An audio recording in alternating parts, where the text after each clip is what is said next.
Hi guys, hi ma'am, hi everyone. Makanya. Kung ahumda channel ke khalam mane khara theng khare live se first time hoy bani na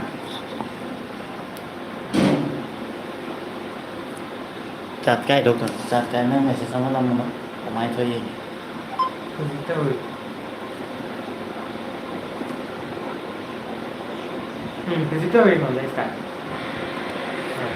hello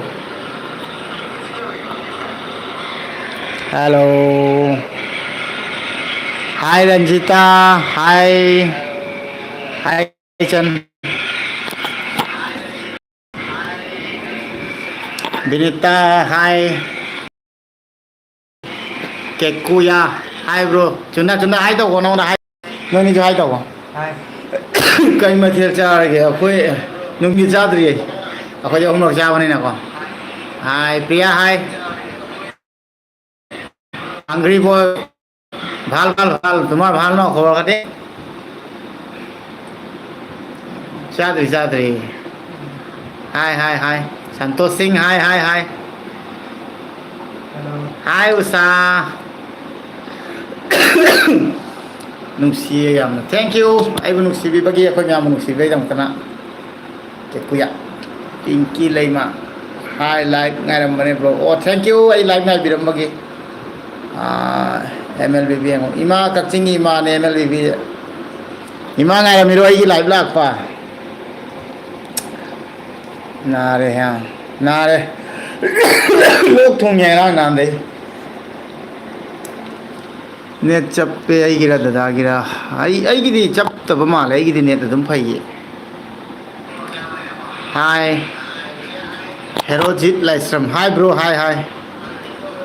adedi devi dekha blog hi dhal no tomar hungry boy moi sini po nai tomar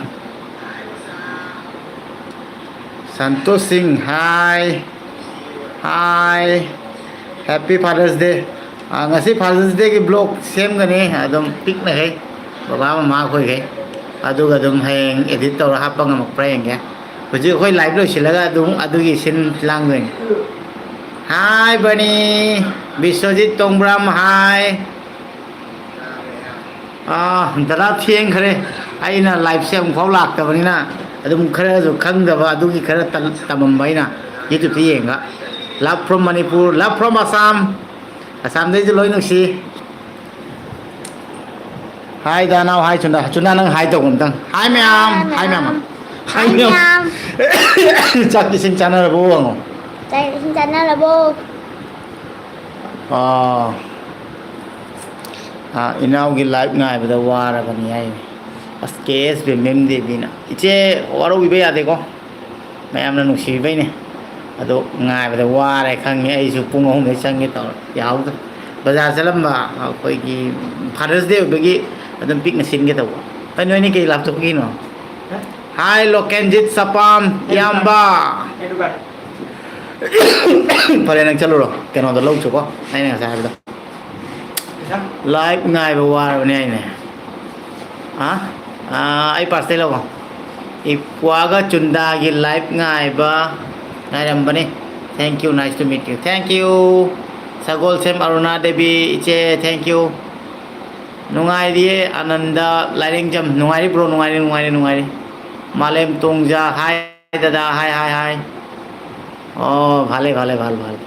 দেবী দেখা blog ভাল তুমি মণিপুৰী কথা একদম পাহৰিলা নি অকল Assamese নি জানা পোক চাচি এই চত্ৰি কান্দাম তা ও আজয় চাচি nang ka dong ja to na Manipur tonu ngangbam hi risika ngangba kari hinjang cha ge now ai jen thil gi cha thri ayuk ki adum breakfast de ko di cha ko in chai 3 times sai bata la sam dani ado live lo silo itam cha ge na ngai jari blog to hoi blog hayang amadi hap charak che ngasi gi blog ase edin gole lok pam aiba moi ghorte asu kodu jwana ai gi chuna nung bem nung si hai mem na มันmamang le ko chen ko lo le kan mi na nang live te yeng ni na sai de gi live ngai ni ai tu sana tom bi samuk chen na waru binu ga hai kone Warang Vinu. malem tong ja hai For Manipur. ha from manipur pia ches love from manipur love from assam hai kone Love from Assam. love from assam chun dan jo hai chak chadri ananda laing jam oh Subhankar Das sini পাইছো ভাল ন Subhankar তোমার চুন্ডা চারে hai nong da santosh singh ni na to pi ne chi che ja chunda se cute rồi bane thank you hai ko Thank you. ke kuya na sagol sem aruna devi chana re ai message se tam na pai ra sing thai ni ko na tari sat lam yei pa ba na ngong tari nuai ta ba adu nei message se khar tapak kan ni pa ba da myam waro bino ko message को अलमान protest slow है से कारण बयान है पावो आप लोग बुरा मन मानिएगा मैसेज थोड़ा स्लो से पढ़ रहा हूँ मैं क्योंकि छट निकल जाता है इप्वा नाहन गनु टेक केयर होई छे ना लो फबदी फरे दांगांग ना ले पूरा Khunjamayum Selia hi from Manipur hi from Assam मालेम तोंगजा हाई दादा हाई ब्रो मिंगई तो इंट्रो तौर को मिंग से मागी नंगी मिंग कहीं नो हाई क्रॉस Chunda. और स्कूल में क्या बुलाता है वो बता दो Sumit. चुना से कहाँ था मुझे नहीं मिंग Nang na. इनाओ की वीडियो था दिखी यंग दबा याऊं थे थैंक यू ऋषि खांगांग वो थैंक यू अभिजीत चाहिए क्या सुबह अभिजीत से चाहिए 30+ ने अनुराबने केयर नोइदे कार कहीं नो चारे नोइदे ओ चादरी चुना पीछे छुए आई चादरी लाइव गाने बने दिव्यक सियांगलेम थैंक यू दिव्यक सियांगलेम लेम्बी हाय दानाव हाय चुंदा हाय लेम्बी मालेम दोंगा हाय दादा हाय अदुने यम वाबने मोइना ngai बसे मैम मोइने कोइनि जे ngai बसे मैम ngai नुसी रे 70 मी येंग तन गरे यम नो चुंदा गसि नाना लापने अब तब लेप खलु से नंगी ड्रेस तो फदना त ओन से कोंगरा ओदम त से आई जींस के जे रोजा नाई बने से तो मैम को लाइव लाक बने ने चुंदा हम काउडे काउको याद है वेरी गुड अदुनी दना देवी टका वेरी गुड जिना तोय जम हाय दादा हाय जिना नोय मैम की कमेंट आई तोय फंगी यांगाय मैम सपोर्ट तोरक पजे याम नुसी लमलाप न लेरसु नंग नुपसे याम पक्चे ये अदुम नोक लग लेगो नंग माइथम मार्टिना ममजे नोक पजे फजबरा फजे नंग न चिंदि थिजिन गनो कोइ ने लुंदो याना अच्छा इ नोक पजे नि थी बोय दे खनबा कमेंट पापी दे मालम तोंजा अदमाय खनबी गनो कमेंट तम पाय ने आई मैम ने समाय रेस्पॉन्स पी नि जो खन दे आई दिखली जे लाइव था बदे मैम जे लई बुले मोइद्रा खलनि ने अदुगदि मैम ना ngai बिरम लई बिरम याम नुसी चुंदा मामियाय ग लईबो नुंगाय ब्रो हंगी नुंगाय ब्रा कुम Nungai. नुंगाय always support you bro David Eka thank you so much sister thank you so much support करा कारणे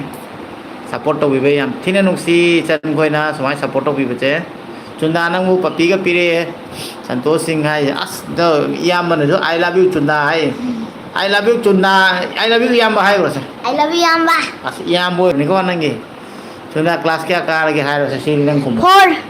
क्लास 4 याम नुसी चुंदा से प्रिया सीएस ना नुसी ब्रांग Nung si bro. I love you चुंदा है सोफिया ना I love you तू सोफिया है रो I love you to Sophia. College food blog आता लगे कॉलेज में सेल्स में सी कॉलेज अच्छा ओके आई लव चुंदा लोकेंजित सपाम चुंदा नंग याम नुसिको या ओरे सिरा है को Oi Rosi. आई बुला पूरा Ay la pukro. नुसिये इचा से उधर कोई रे इचा हम याम नुसिये इचा की लाइफ में बवान में इमा है जिन्हें लोग इमा है जो मिसियम तो वही माँ आदुना नहीं आई ना मामा वो तो ही छोड़ लीजिए आदुना इमा ही सोई जिन सोई मुझे तुम जारी ऐसा lots of lamb from Bangalore thank you so much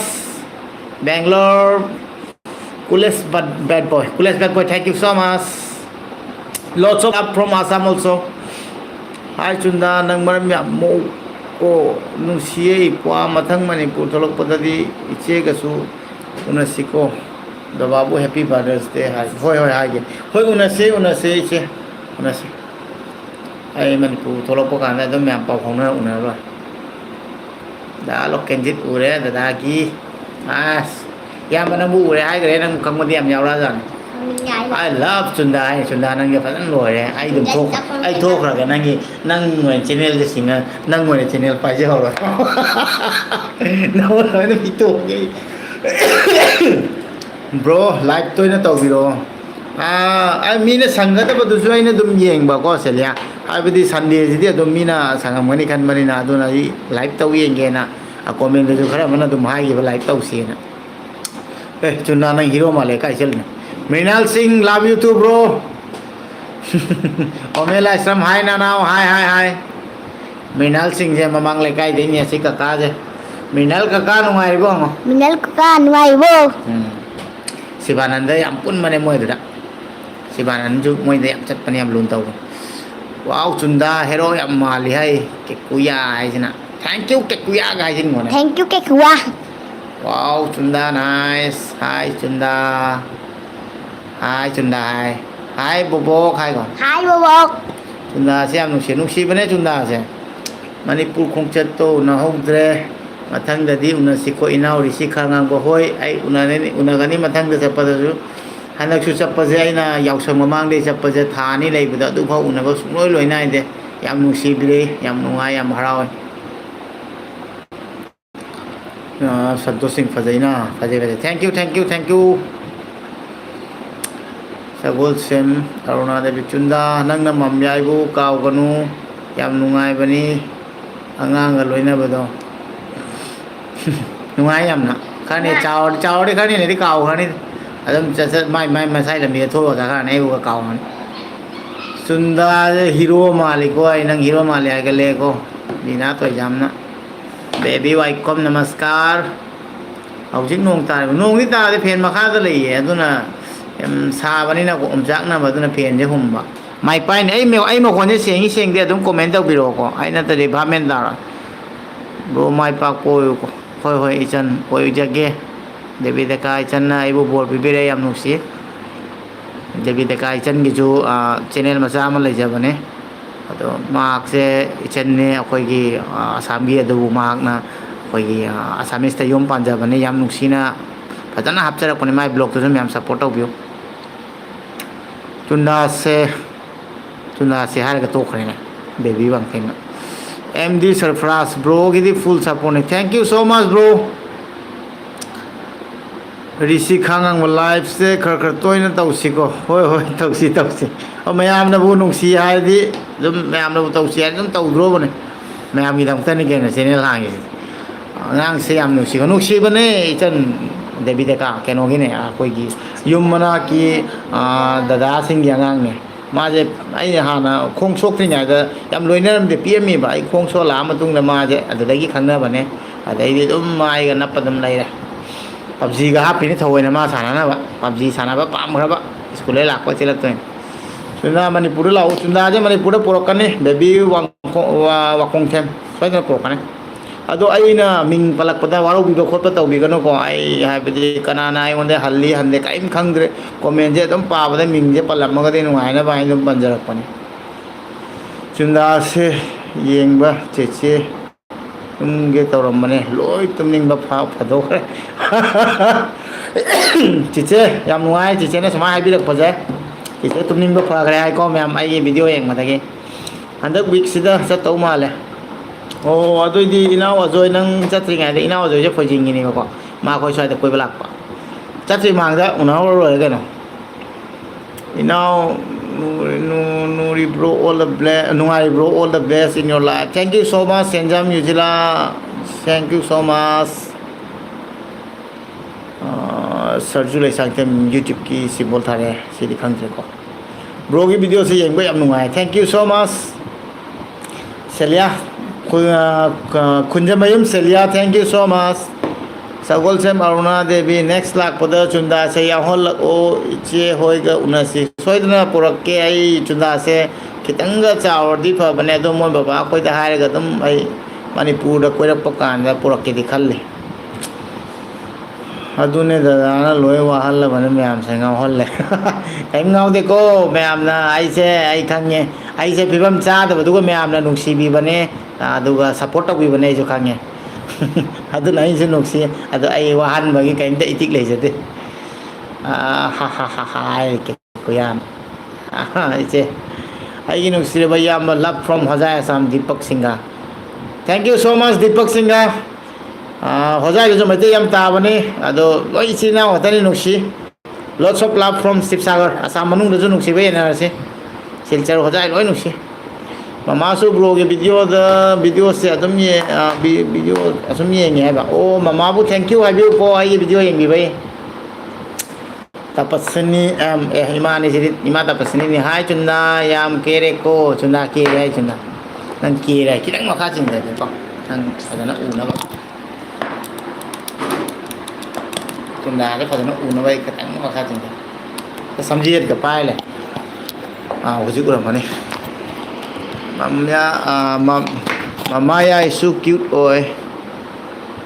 ꯃꯃꯥꯁꯨ ꯌꯥꯝꯁꯨ ꯀ꯭ꯌꯨꯠ ꯑꯣꯏ ꯊꯦꯡꯛ ꯌꯨ ꯄ꯭ꯔꯦꯝꯆꯟꯗ꯭ꯔ ꯀꯨꯃꯥꯔ ꯅꯣꯡ ꯌꯥꯝꯅ ꯆꯨꯏꯌꯦ ꯃꯅꯤꯄꯨꯔꯗ ꯈꯪꯉꯦ ꯃꯅꯤꯄꯨꯔꯗꯩ ꯂꯣꯏꯅꯃꯛꯅ ꯑꯗꯨꯝ ꯄꯥꯎ ꯍꯥꯏꯕꯤꯔꯛꯑꯦ ꯑꯗꯨꯝ ꯐ꯭ꯔꯦꯟꯁ ꯈꯪꯗꯦ ꯏꯆꯤꯟ ꯏꯅꯥꯎꯁꯤꯡ ꯂꯣꯏꯅꯃꯛꯅ ꯃꯅꯤꯄꯨꯔꯁꯨ ꯌꯥꯝ ꯅꯣꯡ ꯀꯜꯂꯦ ꯍꯥꯏ ꯑꯁꯥꯝꯗꯁꯨ ꯌꯥꯝ ꯏꯁꯤꯡ ꯆꯥꯎꯕ ꯃꯐꯝ ꯂꯩꯔꯦ ꯑꯗꯨꯕꯨ ꯑꯁꯥꯝꯗꯅ ꯃꯐꯝ ꯆꯥꯎꯕꯅꯤꯅ ꯑꯩꯈꯣꯏ ꯁꯣꯝꯗꯗꯤ ꯆꯥꯎꯗꯕꯅꯤ ꯈꯪꯗꯕ ꯑꯩꯈꯣꯏꯅ ꯅ꯭ꯌꯨꯁꯀꯨꯝꯕ ꯌꯦꯡꯉ ꯈꯪꯕ ꯍꯣꯏ ꯂꯣꯛ ꯊꯨꯡꯕ ꯐꯔꯒꯦ ꯏꯆꯟ ꯁꯟꯇꯣꯁ ꯁꯤꯡ ꯊꯣꯉꯥꯝ ꯁꯣꯅꯤꯌꯥ ꯗꯥꯅꯥꯎꯁꯨ ꯌꯥꯝ ꯅꯨꯡꯁꯤꯌꯦ ꯊꯦꯡꯛ ꯌꯨ ꯗꯥꯅꯥꯎꯁꯨ ꯅꯨꯡꯁꯤ ꯍꯥꯏꯕꯤꯕꯒꯤ ꯁꯣꯅꯤꯌꯥ ꯊꯧꯅꯥꯎꯖꯝ ꯄꯨꯔꯅꯤꯃꯥ ꯗꯥ ꯅꯨꯡꯉꯥꯏꯔꯤꯕꯣ ꯏꯆꯟꯗꯤ ꯆꯥꯛ ꯏꯁꯤꯡ ꯀꯩ ꯃꯊꯦꯜ ꯆꯥꯕꯤꯔꯕ ꯅꯥꯎꯕꯤ ꯁꯔꯃ ꯆꯪꯄ ꯊꯦꯡꯉꯦ ꯍꯥꯏ ꯆꯨꯟꯗꯥ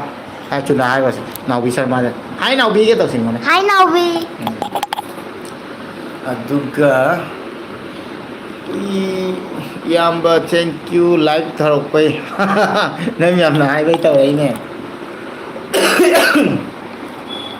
ꯑꯩ ꯃꯦꯁꯦꯖ ꯄꯥꯕꯁꯦ ꯈꯤꯇꯪ ꯇꯞꯅ ꯄꯥꯔꯦꯀꯣ ꯑꯩ ꯉꯝꯗꯕꯒꯤꯅꯤ ꯃꯌꯥꯝ ꯋꯥꯔꯧꯕꯤꯅꯨ ꯑꯩ ꯃꯈꯣꯟꯁꯦ ꯑꯗꯨꯝ ꯁꯦꯡꯅ ꯂꯥꯛꯏꯀꯣ ꯃꯌꯥꯝ ꯑꯣꯜ ꯗ ꯕꯦꯁ ꯇꯥꯇꯣꯟ ꯑꯩꯒꯤ ꯏꯅꯥꯎꯅꯤꯄꯥ ꯑꯚꯤꯂꯥꯁ ꯁꯤꯡ ꯑꯩ ꯏꯅꯥꯎꯅꯤꯄꯥꯅꯦ ꯒꯨꯒꯨ ꯕꯦꯡꯒ꯭ꯂꯣꯔꯗ ꯂꯩꯕꯗꯣ ꯃꯥꯅ ꯑꯣꯜ ꯗ ꯕꯦꯁ ꯍꯥꯏꯔꯛꯄꯁꯦ ꯌꯥꯝ ꯅꯨꯡꯁꯤ ꯊꯦꯡꯛ ꯌꯨ ꯁꯣ ꯃꯆ ꯒꯨꯒꯨ ꯇꯥꯇꯣꯟꯗ ꯑꯣꯜ ꯗ ꯕꯦꯁ ꯍꯥꯏꯕꯤꯔꯛꯄꯒꯤ ꯔꯣꯖꯥ ꯈꯨꯃꯟ ꯌꯥꯝ ꯅꯨꯡꯁꯤꯌꯦ ꯆꯨꯟꯗꯥ ꯑꯁꯥꯝꯗ ꯅꯣꯡ ꯇꯥꯕ꯭ꯔꯣ ꯍꯥꯏꯈꯣꯁꯦ ꯑꯁꯥꯝꯗ ꯅꯣꯡ ꯇꯥꯔꯤ ꯍꯧꯖꯤꯛꯇꯤ ꯇꯥꯕ꯭ꯔꯥ ꯍꯥꯏꯈꯣ ꯇꯥꯗ ꯍꯧꯖꯤꯛꯇꯤ ꯅꯨꯡꯁꯥ ꯁꯥꯠꯂꯒꯤ ꯍꯧꯖꯤꯛꯇꯤ ꯅꯨꯡꯁꯥ ꯁꯥ ꯂꯩꯀꯣ ꯑꯁꯥꯝꯗ ꯏꯁꯤꯡ ꯌꯥꯝ ꯆꯥꯎꯋꯦ ꯍꯣꯏ ꯆꯥꯎꯋꯦ ꯆꯨꯝꯃꯦ ꯑꯗꯣ ꯑꯩꯈꯣꯏ ꯁ꯭ꯋꯥꯏꯗꯗꯤ ꯅꯠꯇꯦ ꯑꯁꯥꯝꯁꯦ ꯌꯥꯝ ꯆꯥꯎꯕꯅꯤꯅꯀꯣ ꯑꯩ ꯃꯥꯏꯛꯁꯦ ꯑꯝꯇꯪ ꯆꯞꯀꯦ ꯃꯁꯤ ꯈꯨꯠꯅ ꯄꯥꯏꯕꯗ ꯆꯣꯛꯊꯔꯦ ꯅꯠꯇꯅ ꯆꯞꯄꯒꯦ ꯃꯁꯤ ꯄ꯭ꯔꯣꯕ꯭ꯂꯦꯝ ꯇꯧꯔꯤꯅꯦ ꯃꯁꯤ ꯆꯠꯄꯁꯤꯗꯤ ꯆꯨꯝꯅ ꯁꯤꯗꯤ ꯌꯥꯝ ꯅꯨꯡꯉꯥꯏꯅ ꯄꯥꯔꯒꯦꯕ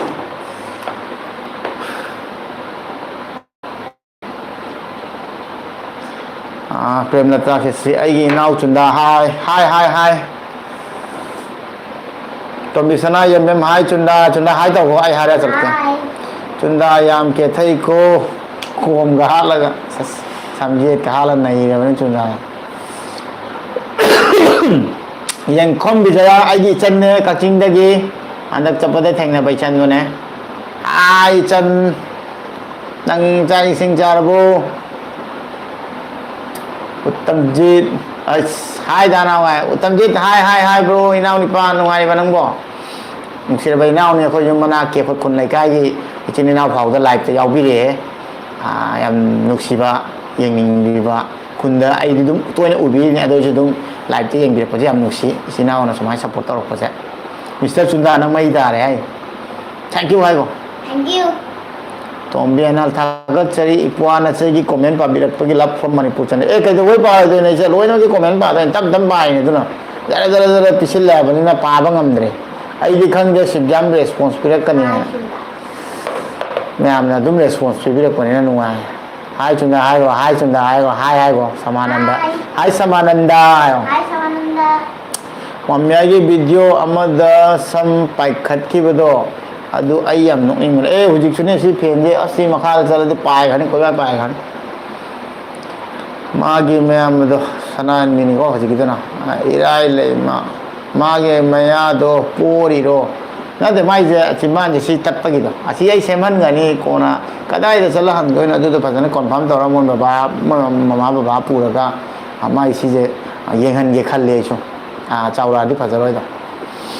Dara gul munna kana ma hai chunda sam hat pada sam lo na ken khani hai. Dara gul munna. Ako chi se ma chana pana chunda hau rei ye kan. Hai Pua, hai Chunda, Usam Robita Devi, hai da wonong jo. Hi. Chunda se sahi kya sure kan chahi kya sure hai bro. Lembi na. 9 years. 9 years sure hai. Chunda samje to amta thamoi phajana phamoi amta masak phajaba do amta phajana yengjage hai ne Martina. Se Chunda se amta pe na bi hai ne. Samjit ka le no mi ne samjit ka le mi ne mi ne nang comment đâu ne hero yam sa right Sabhamani Wahangbam hai Sobu nai ne si lep course nya noi practice tra ban nungai mani ne yam nuksi bai chan ne kumbi dagi Mark Jennings ta hujik laboratory da practice ta lai ni yam support ta wone chan ju yam nuksi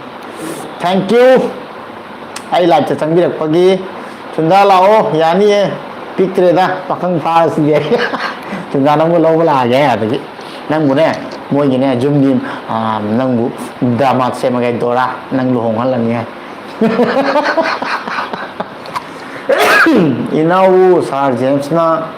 chakau bagi ama thagalak podo yam thagat chari inau thank you so much da james to anuksi da james na asem hai gadi first ai manipur chapada daje unagi badai daje na video thagat padagi angamba manipur singthung bai bu khangmi gi bane nadari jam khangam de bu daje koi aduga tingkul daya sharma aduga laiba friend sing koi gi every aina nambola laiba imung dada koi loken di chapam dada koi naucha icham macha itei ma loina ba ki support awini da mayam gi support ki dam kana ngasi ai bu khangi ni ko aduga ai friend ama facebook te gi khangna ba tom mana mahak na su da james ko thengnan ba dagi kaya yamung kai ko unan ba dai anam ba dum khangbi rak pani mayam gi support ne loina ma ki support aduna loina ma thank you Roja kumana hai chunda nong ta bo sam dai nang kumo chunda ai parake Tari. Edgar how was bro kari mathil cha ge ai di cha dri chunda cha khare senge voice ti ta bo siam nungai thank you sengam bagi soibam rita devi thank you mayam gi mabuk pelalliba icha abhijit pu matam chuppagi ana ek yaudana punsi nungsang na laiba oyuko kari gi mimana deba hai no hai ganu adamana hoi ma ai di dum chinagi ku thoki ne Hi bro. lot pa du ya de do chumi nei ma khoi na bani nungsi dana hai ne adu aseng bu ni aseng mani ko adu de kai lot pa ya hi bro like the thing na baje nungai jai minung si thaujal nungsi ba thank you so much ai gi live yeng bi bagi bro kunjamayum selia bro gi wari ta ba mama su yam kappe bro video lep tana thagat piro mama bu kapi kan hayo nungai na lebi hayo punsi ya jadi kaim tam bangam de hayang kai we ni ko ada me am nusi na lebi na si mama bu har har lebi hayo nungai le lo le nungai hang lo si ga lo ken punsi ya ju kai su le ibung ji live ngai ram bane hai chun ai nang hak chi khak chile tin bung te ai khut kap chile ni na sei cha ni na Samsung Wahangbam good evening bro good evening bro good evening Sarojani Singha now nangi live ngai rambani aibu khangbro now gi subscriber ne nan kaka indon ubado yam nungai ai chunda love from Tezpur khange inda khange ai gi video to yeng bi thank you so much inda ja aduga actually ise ko hom thoi ko min go chao gi na kaka indon ko aduga hoi da kai de da ꯅꯨꯡꯉꯥꯏꯔꯤꯌꯦ ꯊꯧꯖꯥꯝ ꯄꯨꯔꯅꯤꯃꯥ ꯅꯨꯡꯉꯥꯏꯔꯤꯌꯦ ꯍꯋꯥꯏ ꯆꯥꯏꯌꯦ ꯗꯗꯤ ꯑꯣꯏ ꯆꯥꯗ꯭ꯔꯤꯌꯦ ꯏꯔꯥꯏ ꯂꯩꯃ ꯑꯉꯥꯡꯁꯦ ꯁꯝ ꯍꯥꯠꯂꯤꯁꯦ ꯑꯣ ꯌꯦꯠ ꯍꯥꯠꯂ ꯂꯩꯔꯦ ꯃꯥ ꯉꯥꯎꯔꯦ Edgar bro ꯏꯅꯥꯎ ꯃꯦꯠꯄ ꯆꯥꯁꯤ ꯂꯥꯛꯑꯣ ꯃꯦꯠꯄ ꯆꯥꯁꯤ ꯂꯥꯛꯑꯣ ꯍꯣꯏ ꯍꯣꯏ ꯍꯣꯏ ꯆꯥꯁꯤ ꯂꯥꯛꯀꯦ ꯍꯥꯎꯕꯝ ꯃꯦꯒꯔ ꯍꯥꯎꯕꯝ ꯃꯦꯒꯔ ꯂꯥꯛꯀꯦ ꯁꯒꯣꯜꯁꯦꯝ ꯑꯔꯨꯅꯥ ꯗꯦꯕꯤ ꯁꯦꯡꯉꯦ ꯀꯩꯁꯨ ꯀꯥꯏꯗꯦꯗ ꯏꯄ꯭ꯋꯥ ꯑꯣ ꯁꯦꯡꯉꯗꯤ ꯌꯥꯝ ꯅꯨꯡꯉꯥꯏꯔꯦ ꯆꯤꯆꯦ ꯑꯔꯨꯅꯥ ꯕ꯭ꯔꯣ ꯍꯣꯏꯒꯤ ꯑꯁꯥꯝꯒꯤ ꯀꯔꯤ ꯂꯝꯅꯣ ꯑꯩꯈꯣꯏꯁꯦ ꯁꯤꯕꯁꯥꯒꯔ ꯀꯧꯋꯦ ꯁꯃꯥꯅꯟꯗ ꯕ꯭ꯔꯣ ꯎꯁꯥꯝ ꯔꯣꯕꯤꯇꯥ ꯗꯦꯕꯤ ꯔꯣꯕꯤꯇꯥ ꯗꯦꯕꯤꯅ ꯆꯦꯗꯤ ꯊꯕꯛ ꯑꯃ ꯆꯠꯂꯨꯕꯒꯤ ꯏꯄ꯭ꯋꯥꯒꯤ ꯂꯥꯏꯐ ꯍꯧꯕꯗꯒꯤ ꯌꯥꯎꯕ ꯉꯝꯍꯧꯗ꯭ꯔꯦ ꯀꯔꯤꯝ ꯀꯥꯏꯗꯦ ꯏꯆꯦ ꯀꯔꯤꯝ ꯀꯥꯏꯗꯦ ꯎꯁꯥꯝ ꯔꯣꯕꯤꯇꯥ ꯗꯦꯕꯤ ꯂꯥꯏꯐꯁꯦ ꯆꯪꯕꯤꯔꯛꯏꯗꯣ ꯑꯗꯨꯗꯨꯅ ꯌꯥꯝ ꯅꯨꯡꯉꯥꯏꯖꯦ ꯆꯥꯝꯃꯐꯥꯎ ꯐꯥꯗ꯭ꯔꯦ ꯃꯌꯥꯝꯁꯦ ꯅꯨꯡꯁꯤꯗ꯭ꯔꯦ ꯌꯥꯝ ꯊꯑꯣꯏ ꯊꯕꯛ ꯊꯥꯗꯣꯛꯑꯒ ꯑꯩꯒ ꯆꯨꯟꯗꯥꯒ ꯊꯑꯣꯏꯅ ꯂꯥꯏꯐꯇ ꯆꯪꯉ ꯌꯦꯡꯕꯤꯔꯒ ꯃꯇꯝ ꯁꯨꯃꯥꯏꯅ ꯄꯨꯊꯣꯛꯄꯤꯕꯁꯦ ꯑꯁꯤꯗꯤ ꯆꯨꯟꯗꯥꯁꯦ ꯁꯤ ꯑꯝꯇꯪ ꯄꯤꯌꯨꯁꯦ ꯃꯌꯥꯝꯗ ꯅꯃꯁꯀꯥꯔ ꯊꯦꯡꯛ ꯌꯨ ꯑꯗꯣ ꯆꯨꯟꯗꯥ ꯍꯣꯔꯦꯟ ꯃꯥꯝꯌꯥꯏꯒ ꯅꯪꯒ ꯊꯣꯡꯕ ꯆꯥꯎꯀꯣ ꯍꯣꯔꯦꯟꯗꯤ ꯑꯩꯈꯣꯏꯒꯤ ꯌꯨꯝ ꯃꯅꯥꯛꯀꯤ ꯑꯪꯀꯜꯒꯤ ꯃꯤꯁꯦꯁꯇꯣ ꯃꯉꯣꯟꯗ ꯑꯣꯏꯅ ꯊꯣꯡꯍꯜꯂꯒꯦ ꯉꯥꯅꯤ ꯍꯥꯏ ꯆꯨꯟꯗꯥ ꯀ꯭ꯂꯥꯁ ꯀꯌꯥ ꯀꯥꯔꯤꯒꯦ ꯀ꯭ꯂꯥꯁꯀꯌꯥ ꯀꯥꯔꯦ ꯍꯥꯏꯔꯣ ꯀ꯭ꯂꯥꯁ 4 ꯁꯒꯣꯜꯁꯦꯝ ꯑꯔꯨꯅꯥꯗꯦꯕꯤ ꯏꯄ꯭ꯋꯥ ꯊꯧꯅꯥ ꯌꯥꯝ ꯊꯥꯒꯠꯂꯤ ꯍꯦꯟꯅ ꯃꯥꯏ ꯄꯥꯛꯄ ꯑꯣꯏꯔꯁꯅꯨ ꯊꯦꯡꯛ ꯌꯨ ꯁꯣ ꯃꯆ ꯏꯆꯦ ꯑꯩꯅ ꯍꯣꯠꯅꯔꯤꯈꯩ ꯑꯩꯒꯤ ꯗꯧꯅ ꯂꯩꯔꯤꯕ ꯐꯤꯕꯝ ꯆꯥꯗꯕ ꯏꯆꯤꯜ ꯏꯅꯥꯎꯁꯤꯡꯗꯁꯨ ꯊꯧꯅꯥ ꯈꯔ ꯍꯥꯞꯀꯦꯅ ꯑꯩꯁꯨ ꯍꯣꯠꯅꯖꯕꯅꯤ ꯆꯨꯟꯗꯥꯁꯨ ꯃꯤꯡ ꯆꯠꯀꯗꯕ ꯀꯨꯏꯗ꯭ꯔꯦ ꯕ꯭ꯔꯣꯒ ꯂꯩꯃꯤꯟꯅꯕꯗꯩ ꯕꯥꯏ ꯗ ꯋꯦ thank you so much Deepak ꯁꯤꯡꯒ ꯑꯩꯗꯤ ꯃꯤꯡ ꯆꯠꯇꯦꯀꯣ ꯆꯨꯟꯗꯥ ꯃꯤꯡ ꯆꯠꯄ ꯌꯥꯏ ꯑꯩꯗꯤ ꯀꯔꯤꯝ ꯃꯤꯡ ꯆꯠꯇꯦ ꯑꯗꯨꯝ ꯃꯤꯅ ꯅꯨꯡꯁꯤꯕꯒꯤ ꯑꯃꯅꯤꯅ ꯈꯪꯕꯤꯕ ꯋꯥꯅꯤ ꯀꯔꯤꯝ ꯃꯤꯡ ꯆꯠꯇꯦ ꯑꯩꯗꯤꯀꯣ ꯑꯗꯨꯅ ꯑꯩꯗꯤ ꯑꯗꯨ ꯂꯤꯁꯇ ꯍꯥꯞꯄ ꯌꯥꯗꯦ JN ꯁꯥꯔꯒꯤ ꯂꯥꯏꯐꯁꯦ ꯗ꯭ꯌꯨꯇꯤ ꯂꯣꯏꯗ꯭ꯔꯦ ꯑꯗꯨꯕꯨ ꯂꯥꯏꯐꯅ ꯃꯔꯨꯅꯤꯅ ꯂꯥꯏꯐ ꯌꯦꯡꯉꯦ ꯅꯥꯗꯕ ꯑꯣꯏꯕꯤꯌꯨ happy father's day thank you so much JN ꯗ꯭ꯌꯨꯇꯤꯅꯗꯤ ꯂꯨꯏꯀꯣ ꯑꯗꯨꯕꯨ ꯗ꯭ꯌꯨꯇꯤ ꯇꯧꯅ ꯑꯩꯒꯤ ꯂꯥꯏꯐ ꯌꯦꯡꯕꯤꯔꯛꯄꯁꯦ ꯌꯥꯝ ꯍꯔꯥꯎꯋꯦ ꯑꯗꯣ ꯑꯩꯉꯣꯟꯗ ꯁꯥꯔꯗꯤ ꯀꯧꯕꯤꯒꯅꯨꯀꯣ ꯑꯩ ꯁꯥꯔ ꯀꯧꯕꯒꯤ ꯀꯔꯤꯝꯇ ꯃꯇꯤꯛ ꯆꯥꯗꯦ ꯑꯗꯨꯅ ꯁꯥꯔ ꯀꯧꯕꯤꯒꯅꯨ ꯕ꯭ꯔꯣ ꯑꯗꯨꯝ ꯀꯧꯕꯤꯌꯨ ꯁꯤꯅ ꯅꯨꯡꯉꯥꯏ ꯁꯥꯔꯗꯤ ꯅꯠꯇꯦ ꯌꯦꯡꯈꯣꯝ ꯕꯤꯖꯌꯥ ꯏꯆꯟ ꯅꯨꯡꯁꯤꯕ ꯃꯕꯨꯡ ꯆꯥꯔꯦ ꯊꯦꯡꯛ ꯌꯨ ꯏꯆꯟ ꯅꯨꯡꯁꯤꯕꯤꯕꯒꯤ ꯅꯕꯨꯡꯕꯨ ꯃꯇꯝ ꯄꯨꯝꯅꯃꯛꯇ ꯑꯗꯣ ꯆꯥꯔꯗꯤ ꯌꯥꯝ ꯐꯩ ꯅꯨꯡꯉꯥꯏꯅ ꯄꯣꯊꯥꯅ ꯂꯥꯏꯐ ꯌꯦꯡ ꯂꯩꯔꯣꯀꯣ ꯃꯦꯁꯦꯖ ꯑꯝꯇ ꯄꯥꯊꯔꯛꯀꯦ ꯆꯨꯟꯗꯥꯁꯦ ꯈꯠꯂꯦ ꯃꯤꯅꯥꯛꯁꯤ ꯗꯦꯕꯤꯅ ꯍꯥꯏꯕ ꯅꯪ ꯈꯠꯂꯦ ꯍꯥꯏꯀꯣ ꯑꯩ ꯅꯠꯇꯦꯉꯣ ꯅꯪ ꯈꯠꯂꯦ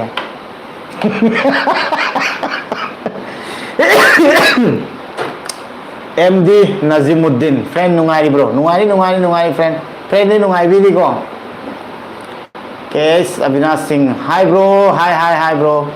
उसाम रोबिता चुंदासे याम नुसी बने लोकेंजित समम सीजे हॉस्पिटल बने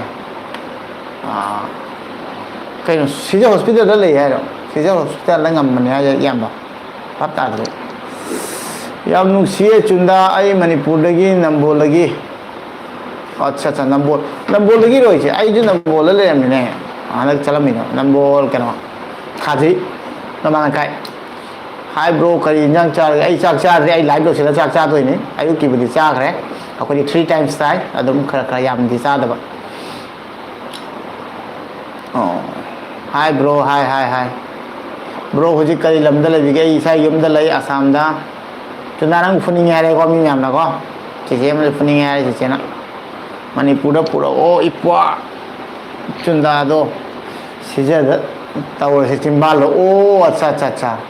सिजद सिगी सर्जरी तौबदे क्या आता है एकदम अखंग यावदे हाइबिरो चुंदागी सिजे मागी सिजे सेमीगे खनने दागी चैनल गावरे कोई थैंक यू थोंगाम सोनिया आई चैनल ली कैसु नते को मैम नुसिबि होइने अदो मैम समाय सपोर्ट तौगिबदे नुसि याम हराव इचन सपोर्ट तौगिबे जबांग को हाय सुनमुन ना हाय दो हाय 100 जो रे की व्यूज से हम हुआ था पुतुन 100 का जो नंग लाओ ना पुतुन सोना फॉर्मूला नंग मुझे लोग खांगा बने हाते हम भाई की नुसिरबा पुतुन लाए या मतेंग दो ये पुतुन ना जो है वो अकोई की चीज़ की चानु पाई लेंगा ने मोइसे याम फैन ना दे उन्ना चाउमीना बने मिट मांगदा तबाग तो चाउमीना जो कहीं का इधर मोइ है अदो हुजिक चाउरा बने पुन मनुआय ब्रो हुजिक ꯀꯝꯗꯧꯕꯤꯔꯤꯒꯦ ꯑꯗꯨꯝ ꯂꯩꯔꯤ ꯄꯪꯂꯩ ꯂꯩꯔꯤ ꯑꯁ ꯑꯩꯒꯤ ꯄꯨꯟꯁꯤꯁꯤꯗꯤꯕꯣ ꯍꯥꯏꯗꯅ ꯀꯥꯟꯅꯗ꯭ꯔꯦ ꯑꯋꯥꯕ ꯑꯩꯅ ꯃꯌꯥꯝꯗ ꯁꯤꯌꯔ ꯇꯧꯅꯤꯡꯗꯕꯩꯅꯦ ꯑꯩ ꯂꯥꯏꯐꯁꯤꯗꯤ ꯄꯨꯔꯥ ꯕꯦꯔꯥꯅꯤ ꯏꯄ꯭ꯋꯥꯒ ꯆꯨꯟꯗꯥꯒꯔ ꯅꯣꯛꯄꯁꯦ ꯑꯩꯈꯣꯏꯁꯨ ꯑꯗꯨꯝ ꯅꯣꯛꯑꯒ ꯂꯩꯔꯝꯃꯣ ꯏꯆꯦ ꯔꯣꯕꯤꯇꯥꯅ ꯍꯥꯏꯕꯗꯣ ꯌꯥꯝ ꯅꯣꯛꯅꯤꯡꯉꯦ ꯑꯩꯁꯨ ꯑꯗꯨꯏꯗꯤ ꯆꯨꯝꯅ ꯑꯩꯈꯣꯏꯅ ꯑꯃ ꯅꯣꯛꯁꯤꯟꯜꯂꯤꯁꯦ ꯏꯆꯦ ꯑꯃ ꯅꯣꯛ ꯂꯩꯔꯝꯃꯦ ꯑꯩ ꯅꯣꯛꯅꯤꯡꯗꯅ ꯅꯣꯏ ꯊꯥꯟꯖꯤꯟꯗꯅ ꯕ꯭ꯔꯣꯒꯤ ꯂꯥꯏꯐꯁꯦ ꯀꯔꯤ ꯃꯇꯝꯗ ꯊꯥꯒꯠꯄꯒꯦ ꯑꯩ ꯉꯁꯤ ꯈꯛꯇ ꯂꯥꯏꯐꯁꯦ ꯇ꯭ꯔꯥꯏ ꯇꯧꯕꯅꯦ ꯑꯗꯨꯁꯨ ꯃꯌꯥꯝꯒꯤ ꯈꯜꯂꯒ ꯑꯗꯨꯝ ꯄꯥꯎ ꯐꯥꯎꯅꯁꯤꯅ ꯐꯦꯁ ꯇꯨ ꯐꯦꯁ ꯁꯥꯟꯅꯕꯒ ꯆꯞ ꯃꯥꯟꯅꯩꯌꯦꯅ ꯉꯁꯤꯅ ꯑꯍꯥꯟꯕꯅꯤ ꯂꯥꯏꯐ ꯑꯦꯛꯁꯄꯤꯔꯤꯌꯦꯟꯁ ꯑꯩ ꯂꯩꯇꯦ ꯌꯨꯇ꯭ꯌꯨꯕꯇ ꯐꯦꯁꯕꯨꯛꯇꯕꯨꯗꯤ ꯇꯧꯈ꯭ꯔꯦ ꯐꯦꯁꯕꯨꯛꯁꯦ ꯀꯥ ꯍꯦꯟꯅ ꯍꯧꯖꯤꯛ ꯑꯩ ꯄꯥꯏꯗ꯭ꯔꯦ ꯃꯔꯝꯗꯤ ꯌꯨꯇ꯭ꯌꯨꯕꯇ ꯑꯗꯨꯝ ꯃꯇꯝꯁꯦ ꯆꯠꯂꯦ ꯀꯣꯃꯦꯟ ꯔꯤꯄ꯭ꯂꯥꯏ ꯍꯟꯕꯅꯤ ꯈꯪꯗꯦ ꯃꯥꯏ ꯕ꯭ꯂꯣꯛ ꯚꯤꯗꯤꯑꯣ ꯁꯦꯝꯕꯅꯤ ꯈꯪꯗꯦ ꯑꯗꯨꯝ ꯆꯠꯂꯦ आर के मालेम लिरिक्स ब्रो की लाइव लाप खादे कहीं कायदे ब्रो चाक याम थेंगे करीगिनो ब्रो अविनाशना हंगे अदो अखोइदी दुम थेंगे हाबदी अहुमरक चाबनिना अयुकिदो खरा थेंग चागाबा नना मामा God bless you always thank you so much Sanmoon Niran Brahmachari bro की नाक कोई याम लांगनिंगे लाओ ब्रो कोइरो कहीं कायदे कोइबिरो खोरोमदा याई याई कहीं कायदे मीनाक्षी देवी ममजाय भाई मचा की उत्पात से लोरे मीनाक्षी देवी से कना खंग्रे मम हाँ ओ नई दादा ए चिंदी चुना की मैम चिंदी चुना की मैम लाइव येंगे माय चुना का जो भैया है वो घर में जाके लाइव देख रहा है इसका दानाव की चिनीनाव से अनी सूदबरा दानाव खतरा अब इसीनाव मरी सुई चिचे ने क्वाय हन ने गुवाहाटी जुम पाले दादाजू गुवाहाटी हजिक थबक तौरी इतमसू लई दादा जुम पाले इतमसू गुवाहाटी मागी ट्रेनिंग तौरी बीएड की इनाव निपा अतोम नुपा अहमने है तारेको दादा इनाव निपा नुपा अतोमदुना बेंगलोर जॉब तौरी हेड मखा इपुआगी इनाव क्या सूब हाजरे हजिकी हाजगी इसे चुंदा से हेरो याम साइको याद मन नंग हिरो याम साइ रिप्लाई पीरको हाई हाई खरबने कनो हजिक कमेंट तौबगैसे खर तपकने हाना चखिबसिंगो तपना तपना चिंथरगा पाए याम वाय चेनखिबनिनाको चुंदा से याम नुसी अस नंग नुसीदम हाय ले तले चैनल नोन पिथोक्तोने नंग दम सिजने जरा चैनल थांबाई बंदसु नोम कोइरो ब्रो कुंजा मयम सेलिया होय होय होय सोइदबि कोइजरके आई यामुं काइकुनबा चपदो आजारे थांबाई अन कौइको अदमदा अदैदि चिराव चिंग काबदसु थांबाई बंदनि चिंग कारोइदो चलमने नाना मामा कोई नंगी चैनल डेली एकोला व्यू योर चैनल डेली देवांग कोलिदा थैंक यू सो मच आई चैनल इंबीबगी देवांग कोलिता होय नुंगाई ब्रो एमडी निजामुद्दीन नुंगाई लेबियो लाइव सु नुंगाई थबक तौर येंगले ने ब्रो थैंक यू थबक तजु होनाबियो मायन हिनबियो थबक न लुइको आई लाइव दी कैम नते याम चाना खरे दादागी चुंदागा दादागा ए नमित खत थोक लेने सिजे खर थांगलौने मो चुंदागी सिम्बांदो न कोइदना हाय न कोइदना हाय होय होय ओ खाए बप तारे मीनाक्षी देवी खबईगा पाए ने खबई का नोय खबई नते माइदी चुंदादो नुक्सीबगी फुनिंग मने फुदलो इचन फुदलो दा युम चलबो चावबो चनु आई युम दा लइदे था फादोरे मणिपुरी लापो चुम्बने मयाम गावबने दादागी चेने ए नंगने तोमदना हाय गइसन मयाम नई चेने गावबोने अदो चुंदा ब्रो नुंगाइना अना यावदना नुंगाइना लयुको सिजे हॉस्पिटल ला ngमदि लाओ होय ngमदि सोइदना लाके चुंदा पुरारी सिजे हॉस्पिटल पाइखिंदा बने बेनिता संगाप्रम आईदी चंगकपदा गाइरी कयाम कुइरेगे लाइव थाबा अदुम हाग ओइरे लैरी मयाम गिदम खना आइसे नुंगाय मयाम वाइ सानाबसे ꯆꯨꯟꯗꯥꯒꯤ ꯆꯤꯝꯕꯥꯟꯗ ꯁꯤꯖ ꯍꯣꯁꯄꯤꯇꯥꯜꯗ ꯉꯝꯃꯤ ꯍꯥꯏꯕ ꯍꯥꯟꯅꯗꯤ ꯐ꯭ꯔꯤꯗ ꯁꯔꯖꯔꯤ ꯇꯧꯔꯝꯕꯅꯦ ꯍꯧꯖꯤꯛꯇꯤ ꯈꯪꯗ꯭ꯔꯦ ꯑꯣ ꯍꯣꯏ ꯍꯣꯏ ꯑꯗꯨꯅꯤ ꯏꯌꯥꯝꯕ ꯚꯥꯞ ꯇꯥꯔꯦ ꯑꯩꯁꯨ ꯚꯥꯞ ꯇꯥꯔꯝꯗꯕ মল্লিকা বল হাই কি খবর ভাল ভাল ভাল চ্যানেল ভিডিও আপলোড কৰিছ নাই ভিডিও তই ꯑꯗꯨꯝ ꯁꯦꯝꯃꯣ ꯍꯥꯞꯆꯤꯜꯂꯣ ꯃꯩꯇꯩꯗꯁꯨ ꯈꯔ ꯈꯔ ꯉꯥꯡꯉꯣ ꯅꯪꯒꯤ ꯚꯤꯗꯤꯑꯣꯗꯣ ꯑꯩꯅ ꯀꯝꯃ꯭ꯌꯨꯅꯤꯇꯤꯗ ꯁꯦꯌꯔ ꯇꯧꯅꯕ ꯅꯪ ꯑꯁꯥꯃꯤꯁꯇ ꯉꯥꯛꯇ ꯉꯥꯡꯉꯗꯤ ꯚꯥꯞ ꯇꯥꯔꯔꯣꯏ ꯃꯅꯤꯄꯨꯔꯒꯤ ꯃꯤꯅ ꯑꯗꯨꯅ ꯑꯩ ꯀꯝꯃ꯭ꯌꯨꯅꯤꯇꯤ ꯁꯦꯌꯔ ꯇꯧꯔꯛꯀꯦ ꯅꯪ ꯑꯗꯨꯝ ꯆꯦꯅꯦꯜꯗ ꯚꯤꯗꯤꯑꯣ ꯇꯣꯏꯅ ꯍꯥꯞꯄꯣ ꯃꯩꯇꯩꯁꯨ ꯈꯔ ꯍꯥꯞꯄꯣ ꯁꯂꯥꯝ ꯔꯣꯖꯤꯇꯥ ꯗꯦꯕꯤ ꯗꯗꯥ ꯍꯥꯎ ꯍꯥꯎ ꯏꯆꯟ MLB ꯌꯦꯡꯐꯝ ꯏꯃꯥ ꯃꯌꯥꯝꯅ ꯅꯨꯡꯁꯤꯕꯗꯨꯅꯤ ꯃꯔꯨ ꯑꯣꯏꯕ ꯍꯣꯠꯅꯧ ꯍꯟꯕ ꯂꯩꯇꯅ ꯏꯆꯥꯁꯤꯗꯤ ꯍꯣꯏ ꯏꯃꯥ ꯍꯣꯠꯅꯔꯤ ꯑꯩꯁꯨ ꯍꯣꯠꯅꯕꯨꯗꯤ ꯍꯣꯠꯅꯩ ꯑꯩꯁꯨ ꯃꯤꯅꯤꯅ ꯅꯨꯡꯉꯥꯏꯔꯛꯇꯕ ꯄꯨꯛꯅꯤꯡ ꯌꯥꯝ ꯄꯦꯜꯂꯛꯇꯕ ꯃꯇꯥꯡ ꯌꯥꯎꯏꯗ ꯑꯋꯥꯕꯒꯤ ꯁꯥꯏꯠꯁꯤꯗꯤ ꯃꯌꯥꯝꯅ ꯑꯩꯅ ꯎꯠꯇꯕꯅꯤ uba phang khala hondi ay closer min dum khangani ana mayam da dedu puja de mayam de thongna hapna ba adu ai ju mi ni na ko ai ju nungai ta yam yawi poni hi bro kari mathel cha ye vikas singa kom ai chak cha je vikas tam cha ge na ai tu di cha hai inau gi live yeng ko phangi yam nungai thank you so much ai pam hema bati dung da si hero ma lai de hirai lai ma hai lai de hero hai da ho putno se hero ni hero ngan lai sipam casing nungai live chat tarokpa thank you so much sunday khuding live taro mamya yenge bani ai chi chei ma sana pani sunday khuding live taro ai yenge ngamadi tarokke ma'am ने तुम support और ma'am का तुम वही साना बसंग जरा के सामने बोली मैम जाए चश्मा तो लथो अतई जो फजर नहीं है अब चल जाएगा चश्मा लथो दे मैसेज का हम तो पावे आ गए निक तो कोई आवा ले हमारे तो ले चल जाएगा नंग लंग लाग का लंग ठीक के नंग आई पुतुनु या मेंशन पुतुनु नंग हैंडसम या मोया थैंक यू सोनिया दीदी सोनी थैंक यू सोनिया जी ना थैंक यू चुंदा हेरो साबनते हेरो नहीं कहीं हो हेरो नहीं है चुंदा नंग कर लिए ai thunu ngari zero ta đến đâu nó tra sunda ai money hay còn anh sao money hay inau na ai di soinai bani he hai badu hai ganu ko ta badi am na ngai jade matung ga hai ganu ko hoi da da chin de dum thok ki ba aseng mani na lot pa ja ba sas putunu su yam nung si hai na putunu nang yam nung si hai ngam na thank you hai ko thank you hai ko thank you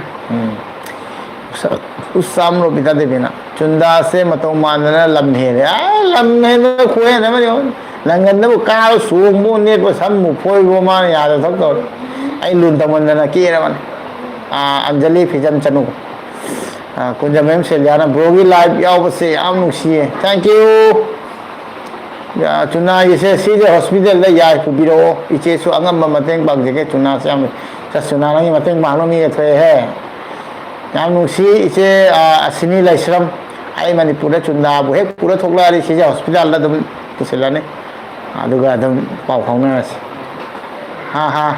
si re yam nungai no ene itandana sum yeng laga no pe no ka da ri santosh singh ai santosh singh ha da bro ha ko nang ichan noi leng jamini devi ngahang mu lakpada su una haudre handang muk lakpadadi una khisi mamaga phone number pirak pa yagadra ichagi mamana thengnaning duna tawbane hoi ima aya sum dawge phone number se youtube ta community guideline le bane ko aduga ai sidu jaiza roge ai instagram da abhijit paunam haina le bane adum follow tawiro mayamna aduga adum personal level message ai gumba ai wai sana ning mata abagadi adum contact tawiro ima instagram da ima gi le bidra su adum angang sing gi le di abhijit paunam haina le bane adum pau hobiro adum pau phawna si mai number pijara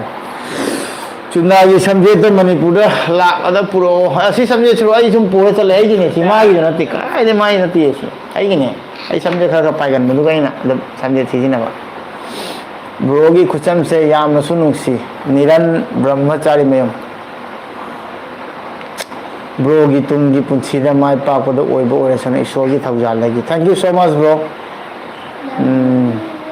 ai chammani hai chunda vikas sunga khamna hai chunda hai go lakpa kan da chunda ga mabunga fu do ne asai bu yaw na fu do ne anh không bị già xin nè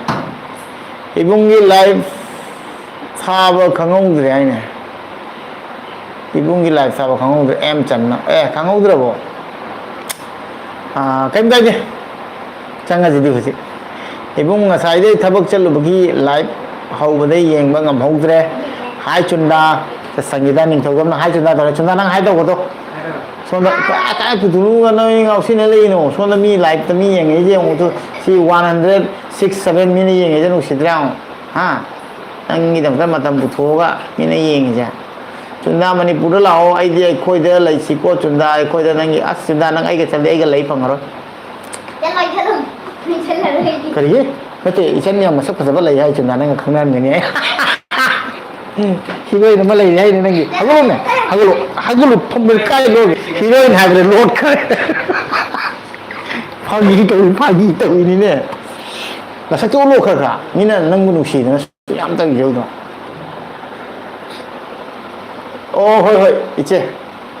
idai le ma ai khang da ba ko iche na ko kaim khallu no hai ba nungai ta ba do sum khanjan ba ya de da hoi chumi chan chumi nang hai du chumi usa me inau no pagi che ne inau no pagi che ne se am nu si matam pumbada ya phabu oi ko channel se channel se am nu si hai bi ba ko me haujam iche thank you so much ai channel se bu yeng bi ba nu si bi bai dam thank you live toina dam tharawa da hoi thajala ke ai sunday को तो इंतजार के को मैं आप जो संगने Sunday में live देने से ज़्यादा अच्छा होगा क्योंकि आप सभी तब फ्री हो गए तो इसलिए संडे में आने से बेहतर होगा मेरे ख्याल से संडे दिन फगदो माले को आई खर थेंग रे दरा चनम बम सना थोय आई कम काय दे सीजे द फ्री दे तो बने सर्जरी प्रेमचंद्र कुमार होय ब्रो मथंग चपदा सीजे द कनेक्ट तौरगे माबु पुरगदि मा यावद्रि खंगद्रे को ब्रो असेंबा हाइगनो इबुंग सोइनानिबा नुंगाइते अंजलि फिजम चनु होय हाइरोगे अदम थोखिने चिनदगी लांचेन बिचिंगा कम ब्रो होगी लेकाय ममिंगदो करी हाइबनो स्पेलिंग तौरगा हाइबिरो ओ याम खंगिंगे स्पेलिंग टाइप तौरगे खिदन प्रॉब्लम होइनि म्यामनि मेसेज पाबिगे अदो आइखोय लेकाय जे बोरकला मणिपुरी गांव हाइको डिस्ट्रिक्ट ना शिवसागर अदुगा खोय मना की हेक लेबा टाउन जने सिमलगुरी कवि हाइबदि नंबोल गुम बाइबा तारेबा सिमलगुरी जने अदुगा बिशेनपुर हाइ जने डिस्ट्रिक्ट तो अदा माइ शिवसागर डिस्ट्रिक्ट अदुगा खोय सिटी जने सिमलगुरी अदुगा खुंजी ममिंगना बोरकला मणिपुरी गांव हाइना खने लाइव यावबो फंगबा याम नुंगाय थैंक यू सनाथोय चनम्बम कविने पुतुनु सुयाम नुंसी पुतुनु याम नुंसी आरे kanana usana isen usana daya maisnam bro kai mathel charge bro ai chak chadri tam chage live lo sila chage na ai to budi khara charawan gare ko akoi je lunch so tum chak chai breakfast so tum chak khara chai ba ya mun cha da ba live chat yaubiri ba mayam puno pu khoyam jari haina usam robita devina hajri yam nusi mayam da sumai respect to bi ba mayam ge pha ba ba चाम हेन खरे रिसी खांगांग बा याम नुसी याम नुंगाई चाम गे हेन बा आदि नि 106 Naga Sawai stand by ले गाई लाइव यिंग बि बगाई याम नुसी तोंबी नामाय रखम एम पुति नाउ इपवाना मणिपुर दा ना लापदो इपवा फोन नंबर पामी एसएमएस ता चेन तोयना हाजबा सॉरी जे आई फेसबुक ता हारे मगदि फेसबुक से तोयना लॉगिन दउदि हांगामग अदुम लॉग आउट तोथोपदुना ने इंस्टाग्राम दा विजिट पाउनो माइना लेबने अदुदा कांटेक्ट तौबिरो आई अदुम कांटेक्ट नंबर पिजरक कुंजमेम सेलिया ब्रो थंगमै बंदा लापदा हाउ हाउ तब साक सरा हमता सामिना से होय थेंगना बुदुने मे चाबदिदि या कैम काइदि यारनी चाबदि म्याम दुम चप्पदि ने चाबदा दुम हक्सांग दि यारक्तबिनिमा अदुम म्याम उनबने हेना नुंगाइदि चाबबुदि नुक्सी म्याम थेंगना बजा अदुना आई आदा मणिपुर चलदि अदुम कांटेक्ट तौसी हाइबा तारे म्यामगा अदुगा अदुम थेंगनासे पाउ फाबिरो ब्रो तंगमै बंदल एडगर हाउबर एडगर ब्रो चुंदा से खरा कमेंट पाहलो ब्रो स्मा कमेंट सी पाउ से कय हाना से ngairang bam मनोरंजन सी कय हाना कय हाना से नुंगाइबो हाइबा नुंगाइ खमोनो नंग Nungai ni nungai di ma ngam de wai Hai. kun sirol na hai chundai hai che Hai Nene. na nang ne hai da ni chumi singing good chundai ko khwang ni lui re Niran Brahmachari mayum bro karam kanda lakto ne Manipur se dum tapna lage arang na da salo lai tani ko da iso da no masoi da lake hoi lao lak piro dum thengna si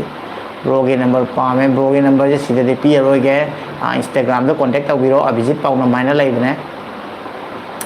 sargi kathokpa ngambagi kathokpa ngambagi video se haninga lai tana thagali chunda yam nusi bababu happy father's day ma babu me ado JN sar kaubi kanu aibo brother kaubi ina kaubi dara kaubi chahida lagadi ko ado sar kaubi kanu ai sar oibagi matik chajade Sangeeta ning thaujam chunda do dance haro do mare am ta to chunda dance mati mo lep just lep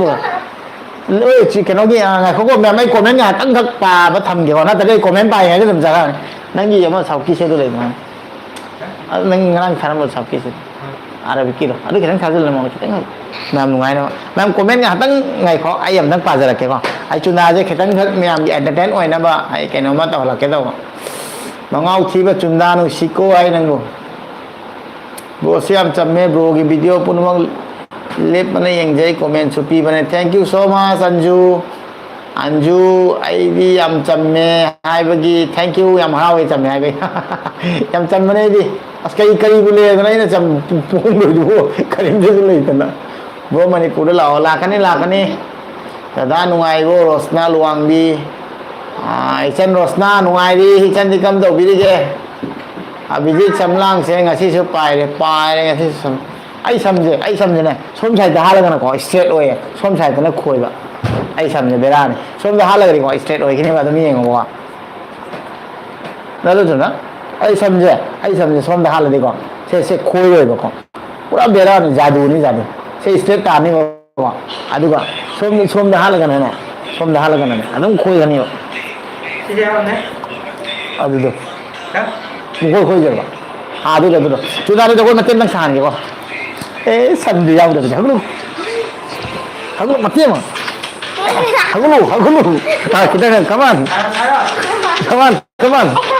kita kan miami mati ma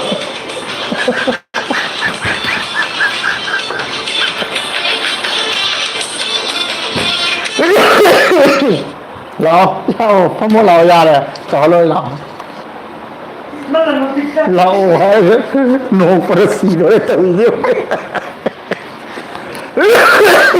Pate nina agam request tau kana nga jagoi mati mo sabi dina adai ke do bino Abhijit Samlang pai re yang lam ro ji message delete tau retract ra ye message delete tau khang de bhat ta ne bo bani pura tholak pada amuk tang thengna je 403 gi ni ko ina pai je 403 da thara ko ni ko Manipur tholo hoi thengna se priti khunrak pam thengna se ichan Rishi khang mo chunda se ang nusi bane Rishi kakching imana na samdo mathayam saba male ima kai dauni upai le te sam je lang thopadi ate ai sam ipwagi blog yam na nungai jai letra thagat piro thabira ko welcome thoibi thank you so much che adum support to view ko putunu chunda noi dada nawa luna to view ko ai noi dada nawa lun to view ai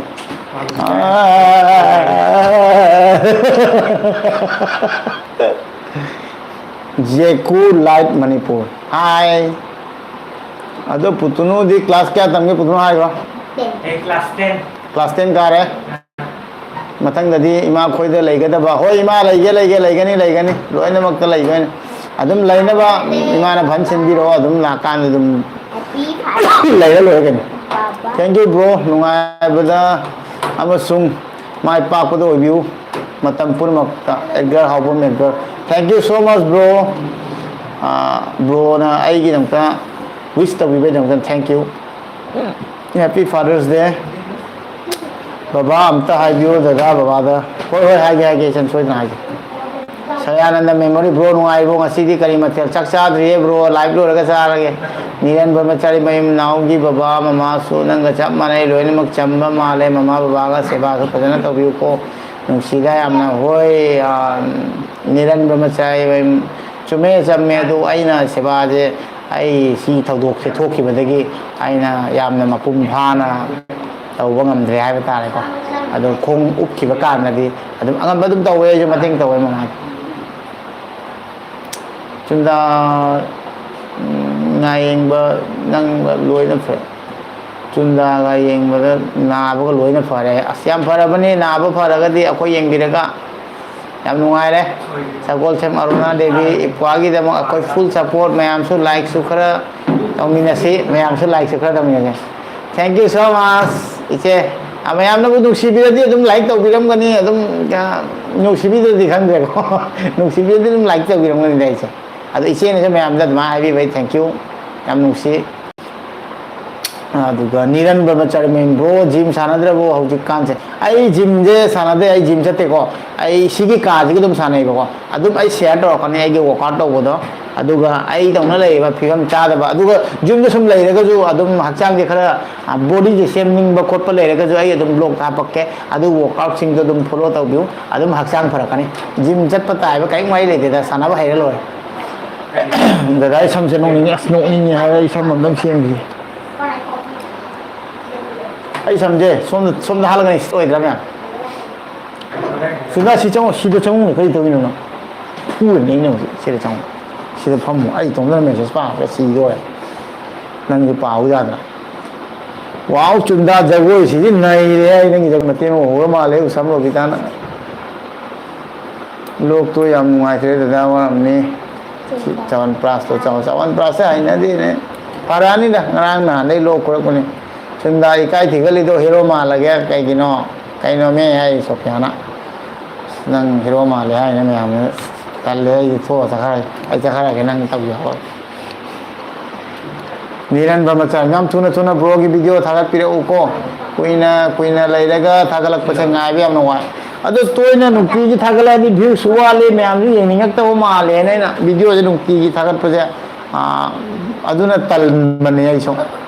ai nukti ki thagala di yening oi drai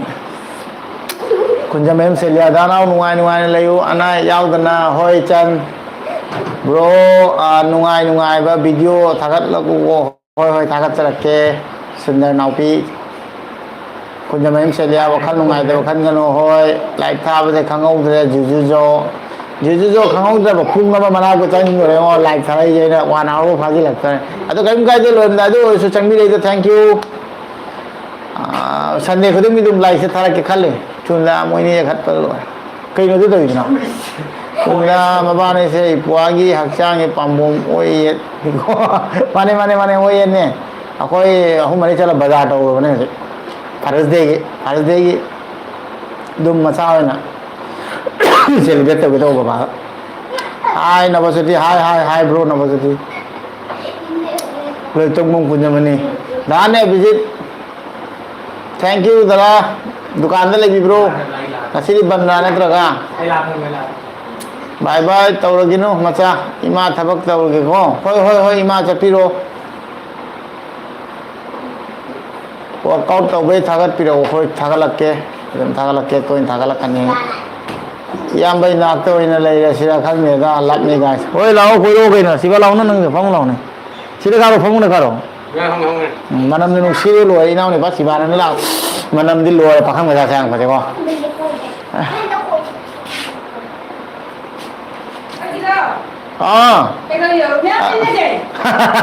video live tham ba YouTube ta yung mana gitu mama pau lo walak pa ang balak pa hayang kay lagi oh pung jadi no oh lalo deh ako yung mana gitu mama na nene do lagi kita ba yam nungai ti nene do yam lun toro me ba ko ado si bai numit ta bai ko balak pa Now, hello brother, ko member down. Ado samdo yambay na to inale sila kangge. Oy la Santos sing na kaya na kina. Ado samdo smart oy nam ta kasi dada थाइनगी अदुमाई कोन समझे smart होने मणिपुर लापदा कामदो समझे खरा अदुम लेजे सनु खालिनि समझे पाबनि नको Sunday खुदिंगी live ए को करना मैसेज तारा में संडे खुदिंगी लाइव अदुम थाबा ngamba ओइबियो इबुंग होय इचन ngamba ओइ जगह प्रवीण पंडित प्रवीण भाई हेलो ब्रदर कैसे हो आप lots of love from Assam Praveen Pandit hi friend जे अखोई मुंबई दगिनी मागी जो खोंग नामा कखरबने एक्सीडेंट तौदना अदो महाक से मतु मसा लेरे अखोई दगी याम सीनियर ने प्रवीण भाई जे अदो मासु आइना आइगी वीडियो एगा याम माउना इंस्पायर सपोर्ट याम मोटिवेट ओय हाबे तार याम नुसी समाय हारक पसे अदुना ने मरमक्ता अतुपा अखोई हिंदी मरोन ngang जे लेमना नते मोय म्याम बिदम तने मैते किता ngang ने मोयना भाप तारो अदुना फिरम चादबसिदि अखोई मैते खक्ता लेबा नते बको अना लोई सपोर्ट तब याद है आई गोल से खान दो मीना बैक कमेंट भी पिज्जा कनो एक टाइम दे हाँ हाँ प्रवीण भाई अच्छा से बिंदास रहिएगा मस्त रहिएगा ब्रो की वीडियो तुम येंगे लेनिंगे नुक्ति के तुम थगत पिरो मुबांगी बाबा का ममा का यार हम तंग साबी रो अथु भी अब गाँव मादी ngam मोए आई बाव तो ngam दी चाब ngam दे बने मोए दे इचम चम बचा ताव मोए गदी ममाना मसागी पनीर गुम्बा येरुम गुम्बा अदुगा बाबाना nga गुम्बा आइना अदमाइना जाव ताबा अहुम तोहान इपुआ नाव चेसु कसादा तोइना चले याम नुंगाय कसादी याम लापे इचे अखोय सोमगा कसा मणिपुर चप चप माने तोम्बी नमय पमिचे अदि याम नुंगाय बने कसादु कसादु जु याम खंगना सानबा लेय याम नुसी बने मसी लाइक का थारम जदी हाथ के तो बनी याम बसे let me guys ना हाथ के तो उनको है ना ओके दुकान ले जारी ना उनकी लाइव येंगी को थैंक यू दादा ये लाइव येंगी बगी दा लोई तुंबम कुजमनी हाई से दादा से मार्क्सु सलाम लगी नहीं अदुग महा किचु आई का ब्लॉग तो याव बने महा किचु खोंग नाम लई त्रे हाई तारे को खोंग नाम माई जाव दे ओई के नहीं चप्पा नहीं मागी जाएगा चप्पा नहीं अदुन दादा से याम नुसी मागी जाएगा नुसी अखोई निपुण दादा दे युम पाले दादा इते में से याम मिस्टर याम नुसी इते में से याम पाबने दादा नुआई ले भी को मणिपुर लाका ना उपुन दोए चुंदा को भी हेलो अरे चुंदा तेरे को हेलो बोल रहा है इधर आओ प्रवीण भाई हेलो प्रवीण भाई बोल लो हेलो प्रवीण भाई अरे प्रवीण भाई आपने बोला था ना चुंदा का कान ये गणेश आगे लॉर्ड गणेश इसको पूजा करने से हो जाएगा आपका काम सिले सिले मांगी ना मीन उन्हें हमारे नुंगारी ब्रो महेश कुमन था से शांति खुलेंगे लाइव श्योर होय था से चम निरम ब्रह्मचार्य याम चाद्रगसु याये चमना चारसु याये होय ngam थाजरक्के अदु वीडियो दा हपक्के ना खल्ले सु हाइबिरक्पगिरमतना बेबी वांग होमदा बोयनाव दो करी होनारेगे इंदोसा कका सुलमना बेबी वांग कोंगथेम अखोई ममदे याम खंगे बेबी वांग कोंगथेम जे अदु आइन दि खंगमु ngамद्रे मिंग से कावबगी ओरमने मादी गुवाहाटी दा जॉब तौरी ममा बादी लेरी दो खरम बिबगी दमसना होय तमजागे thank you SSS Amputi we know you well after meeting with Diamond Radio अच्छा thank you so much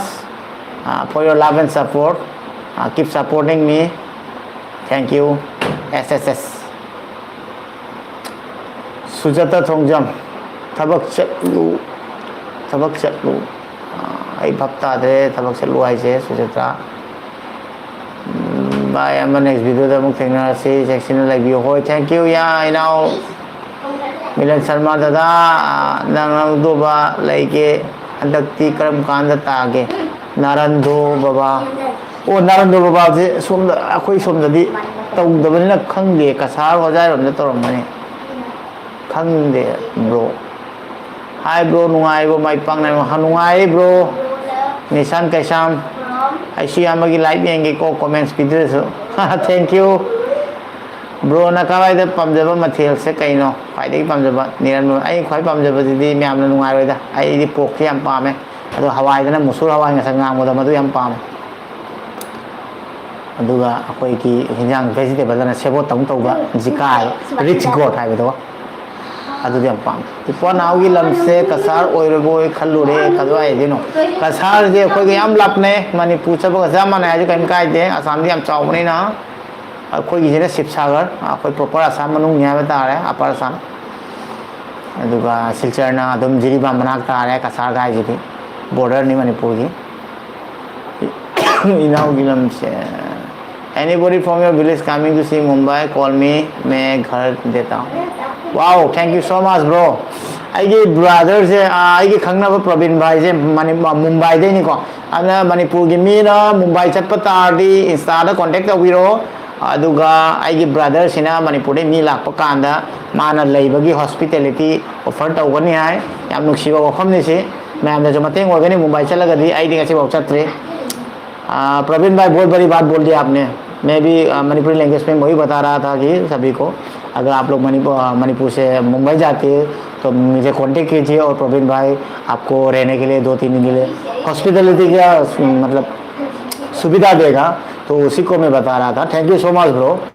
बहुत बड़ी बात है बहुत बड़ी बात है thank you hello bro love from Borkula आई किलर अरे मनाते लेगा इना उन्हें पाम नहीं उन्हें कमेंट नहीं मत चाहिए चारो है भाई उन्हें कमेंट के तो पहाड़ लगा वहाँ ले जाए प्रिया सीएस दादागी वखलों से याम नुसी जात बिजात खाई दे याम कलक से थैंक यू आई दे कहीं खंडे पांगन होएगा ट्राइब होएगा मयांग होएगा मोएगा मीनी सीखिदोई ने I D सीरुबदे हिंगप पुंसीनी yam तांगना फंगेना खल्ले अदुना I value सब चाना खांगे आई सीरुबगा चंबा नामने अदु दे कई सीरमगदे नो कनाम तो उनारो एम्पति नावी चैनल मसक सुंखंग खंगो अदुना आई दी अनिरक सुबो मपोकनी मथंग मैम थेंगे बिदिसे याम लाकी ने आई सो मैम सो आई उनबिदिसे आई ने सो मैम उनरिसे सीरमगदे लेरमरो अदुना याम चम्मे आई लोन मको नुसी मेरे ऊपर कास्ट जात बिजार ये सब नहीं है मैं सभी से प्यार करता हूँ सब मिलजुल के रहना चाहिए और मुझे भी बहुत मुश्किल से ये सेकेंड लाइफ मिला है तो मैं लाइफ का वैल्यू पूरा समझता हूँ कुछ दिनों की बात है उसके बाद सब लोग एक एक करके बिखर जाएंगे तो जितना दिन है एक साथ रहना चाहिए अब हम दोनों रोज कहना की तो नहीं को अदुना आई खंगे सब्सक्राइबर मरते खंगे लोय मग मरते खंगे अब हम तुम कहना की तो नहीं को लोय हनी लोय है पुंची है लोय द्रिंगाइदे हिंगिंगाइदे नुसीनसी सीने ही कॉन्सेप्ट याम वाना तांगना फंगो पुंसीने आई खंगे वैल्यू सब साना आई याम नुसी पुंसी से अना इतोंद ले याम हराउना लेनिंगे याम हराउ थोंना नुंगाइ थोंना लेनिंगे हाबदा याम टेंशन लौनिंगे टेंशन लौ कई कान कई फंगरो टेंशन लौदसु हिंगदा दो टेंशन लौ बदे हिंगदा दो निको हिंगदबदि यादे दा युम बानखिरदो लानदि खनबि नो युम बानिंगदि दा सिने नुंगाइत्रो इबुं नुंगाइ ब्रो इसन लाबि नुंगाइ युम बानिंगदि ब्रो की गर्लफ्रेंड ले दो ब्रो गर्लफ्रेंड मतंग दे कई हारोगी मतम लागा ना तुम मैं यूट्यूब चैनल मैम ना तुम फोकस तक थोलो है अजी फाउदी लेते ना तुम्हारी खंड रहे निरन ब्रह्मचार ब्रो की गर्लफ्रेंड ले तो याम बा कई मथिल चावगे आई चक्षाद्री बिनीता आई चक्षाद्री तब चागे लाइव से लगा बस लाइव पुंगो मथक था ले मैं दिलो है पुंगो में मैम फम्मगे लेगा मी कोई बस इतने ले दे पूरा बहुत ज्यादा नहीं होगा मोई नहीं हुआ बाप रे 1 आवर से ऊपर मैं बैठ के यहाँ पे आप लोगों के साथ लाइव में बातचीत कर रहा हूँ मुझे खुद को ही बिलीव नहीं हो रहा है 1 आवर कैसे चला गया लोकल एंटरप्राइजेस मणिपुर फ्रेंड इमानब अमा उन्ना हलौगे तौबने उन्नबगी तंजा फंगौद्रे मथंग उन्नसे पंगल ताबी अरुण कुमार महाक्सु मखोंग यावक्रे एक्सीडेंट नेशनल अवार्डी ने हैंडक्राफ्ट ओ कोई मथंग थेंगनसे अदुमा लेरे अदुगा मणिपुर अखोगी इचन हागरा इची हागरा को सिस्टर मा अखोदी गिदी सीनियर ओरमदो माले अदो महा के जो हस्बैंड दो करेंट शॉट तौदना खुद नाम खोंग नाम यावगी देबको अदो आई हाबदी हजिकी सिस्टर न इचे दना सपोर्ट तौदो मागी जुमगी खंगदे हस्बैंड न खंगदे अदो यामना योनजु इंस्पायर ओइबा मोटिवेट ओइबा अदो नाई उनागे खलम बने अदो उनबा तंजा पंगौद्रे मथंग लापदा दम प्लान है जे दम लेजर सनो से आद चत कांदा दम छिल्लसी ने खल्ले ब्रो की खोंग दम तंगेंगे आई खोंग से मथंग चाबदा उलागे आई जे नौरी बनिना खितंग कंफर्ट ओइदेबा अदो मथंग चाबदा उलके उति उलकने आई उत्पदी दानी को म्याम जी येंगने खोंग जे कखर मतुंग कमाइन तौगे सोयने येंगने को अदो आईगी चैनल अदम अटैच लाइबिरो अदम सोयदबि आई अदम उलादबने अदो उत्तबा यादे स्टैम्प को खोंग जे कखर मतुंग अदुदो कमाइन तौगी फोट खर मतुंग शेप से कमाइन तौगी कमाइन ले होगी अदुदो सोयदन खंगिंगनी बाबा अदुदो आई खंगला